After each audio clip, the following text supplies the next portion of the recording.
So today I'm going to speak about the revolutionary bridges of Robert Maillart. Swiss engineer Robert Maillart built some of the greatest bridges of the 20th century. His designs elegantly solve a basic engineering problem: how to support enormous weights using a slender arch. Just as railway bridges were the great structural symbols of the 19th century, highway bridges became the engineering emblems of the 20th century. The invention of the automobile created an irresistible demand for paved roads and vehicular bridges throughout the developed world. The type of bridge needed for cars and trucks, however, is fundamentally different from that needed for locomotives. Most highway bridges carry lighter loads than railway bridges do, and the roadways can be sharply curved or steeply sloped. To meet these needs, many turn-of-the-century bridge designers began working with a new building material, reinforced concrete, which has steel bars embedded in it. And the master of this new material was Swiss structural engineer Robert Maillart. Early in his career, Maillart developed a unique method for designing bridges, buildings, and other concrete structures.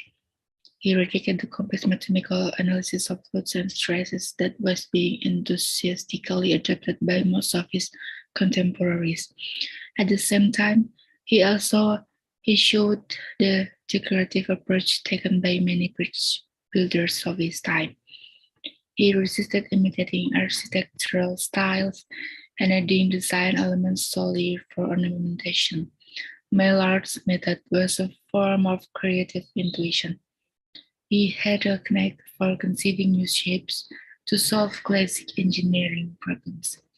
And because he worked in a highly competitive field, one of his goals was economy.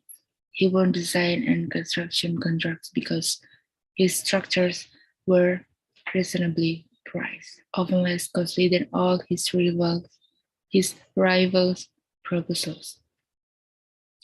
Maillart's first important bridge was built in the small Swiss town of Zuos. The local officials had initially wanted a steel bridge to span the 30-meter wide Ind River, but Maillart argued that he could build a more elegant bridge made of reinforced concrete for about the same cost. His crucial innovation was incorporating the bridge arch and roadway into a form called the hollow block arch, which would substantially reduce the bridge's expense by minimizing the amount of concrete needed. In a conventional arch bridge, the weight of the roadway is transferred by columns to the arch, which must be relatively thick. In Maillart's design, though, the roadway and arch were connected by 3 vertical walls, forming 2 hollow boxes running under the roadway. See diagram. The big advantage of this design was that because the arch would not have to bear the load alone, it could be much thinner, as little as 1/3 as thick as the arch in the conventional bridge. His first masterpiece, however, was the 1905 the Vanessa Bridge over the Rhine River in the Swiss Alps. In this design, Maillart removed the parts of the vertical walls which were not essential because they carried no load. This produced a slender, lighter-looking form which perfectly met the bridge's structural requirements. But the Vanessa Bridge gained later favorable publicity in Switzerland. On the contrary, it arose strong aesthetic objections from public officials who were more comfortable with old-fashioned stone-faced bridge. Maillart, who had found his own construction firm in 1902, was unable to win any more bridge projects.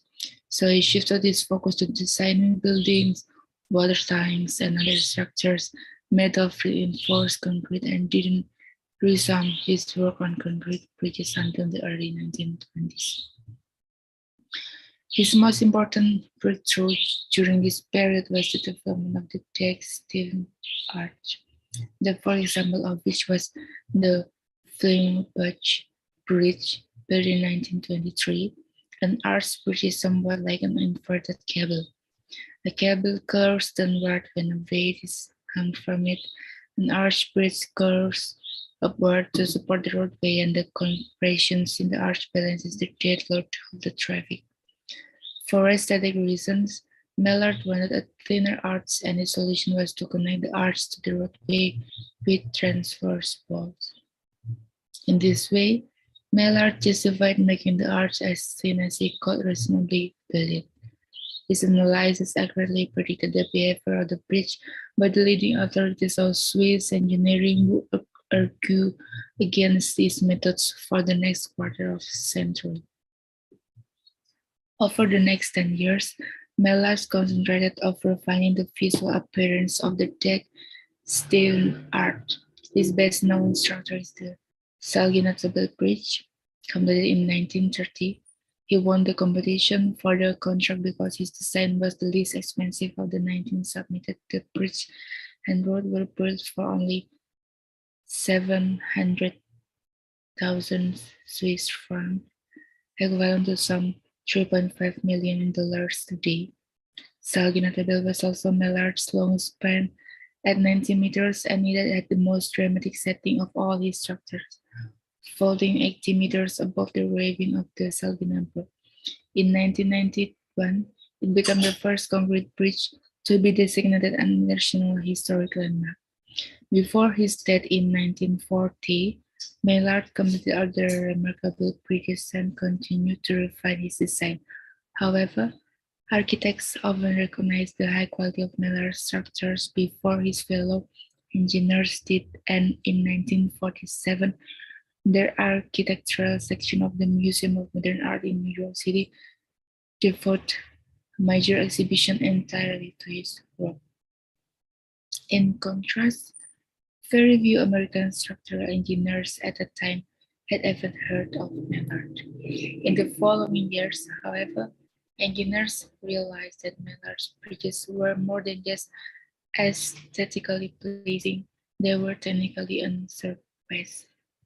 Maillart's hollow box arch became the dominant design form for medium and long span concrete bridges in the US. In Switzerland, professors finally began to teach Maillart's ideas, which then influenced a new generation of designers.